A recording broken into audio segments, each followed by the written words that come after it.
So in this video, I want to talk about my experiences with starting a business last year in 2017. And it's a pretty crazy story, but I think there's a lot of applicability that can be beneficial for the viewer. So I actually was traveling in South America at the end of 2016, and I was thinking, hey, I had like a super cool idea. I was like, hey, I want to move to a completely new city in the United States, and I want to like not know anyone, and I want to start a business. For some reason that sounded like super cool to me, or like very exciting and fun. So I ended up coming back. I bought a car at the beginning of 2017, and I went on a road trip, and I just drove out, and I ended up going to Austin, Texas. And I sat down, I got an apartment, got settled in, and I was like, okay, what am I even gonna do? And I started writing down like what I had done before, what I enjoyed, what I thought I was good at. And I ended up deciding to do photography and videography as a business because I had done it before, I had been paid for it, I enjoyed it, I was good at it. And I started just hustling. I started cold calling, I started getting clients, I started working, and I was making money. I was making less than I was spending, but I was making money and things were progressing. And then all of a sudden, one week, I ended up dropping my camera from like 3 feet and completely broke it. It's actually still at Nikon. And I also, my car's transmission gave out unexpectedly. And so I had $3,000 in unexpected expenses in 1 week. And I reached this like breaking point where I was under like a high amount of stress and pressure, thinking about like, how am I gonna pay the bills, eat food, and survive. And I ended up having to get a job. So I reached this point where I was like, I can't do this anymore. So I got a full-time job. I got a job in 4 days, and I started working to stabilize myself. And since then, on the side, I've been doing photography and videography work. I've been editing videos. I've been running this blog. I've been going to the gym. I've been doing everything on top of itself. So I've been working a lot. And the lessons that I learned from this, I think are pretty significant and applicable because I think a lot of people these days want to start a business. And I think that if you look at entrepreneurship in America, it's very glamorized. And the mindset that is usually projected out there is that as an entrepreneur, you just gotta be hustling.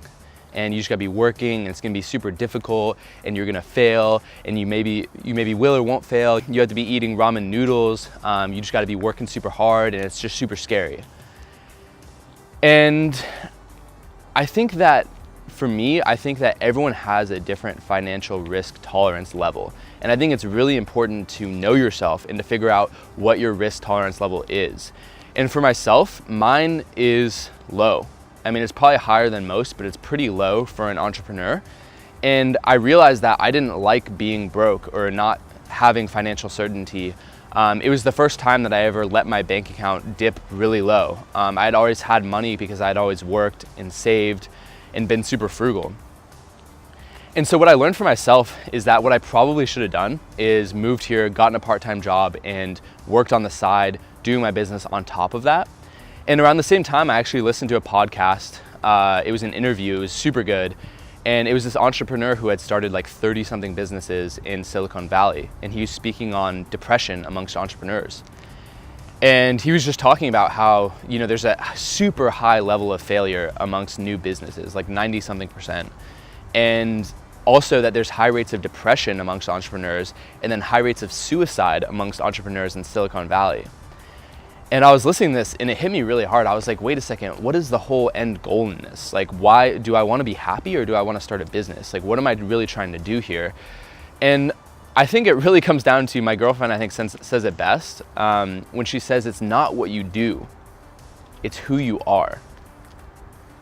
It's who you become. So I think we're always focused on what kind of business I start, what my career is, what I do for work, how I make money, how much money do I make, and we put so much of our self-worth and value in that and importance in that as a human.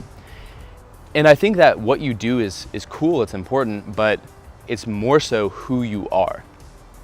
If you were able to become unconditionally kind and loving towards all life at all times, including yourself, that is impactful, that is powerful, that could change the entire world. And I think that's more important than being successful at starting a business. And that's not, I don't think we should put too much of our self-esteem in there. So my recommendation is, maybe if you're thinking about starting a business or earning more income on the side, I would say maybe try doing that on top of the job you're working right now. You don't necessarily have to quit your job. You can think for yourself. That was the biggest thing for me, is thinking for myself. I don't have to do anything the way that anyone else has done it ever. I can always do it the way that works for me. And for me right now, like, yeah, I'm working a lot. It's harder to start a business if you're working a job on the side. You don't have as much time, you don't have as much energy. And what I've learned is that I can't spend my time how other people spend their time. Like, I don't watch Netflix. I can't watch Netflix. I don't go out drinking. I don't do a lot of these things. And it's not even bad that I don't do these things. And I think for you, if you're thinking about starting a business, like, you aren't gonna be able to use your time how most people use their time. You have to become better at time management. You have to be focused on creating more and being balanced at the same time. So anyways, I hope you guys like this video. Please like and comment with any experiences that you've had with starting a business, or maybe failing at it, or what you've learned from that. And if you're new to the channel, definitely hit the subscribe button if you're interested in topics like this. I usually talk about self-esteem, God, minimalism, meditation, and really pursuing and discovering an authentic life for you. So I'll see you guys next week. Ciao.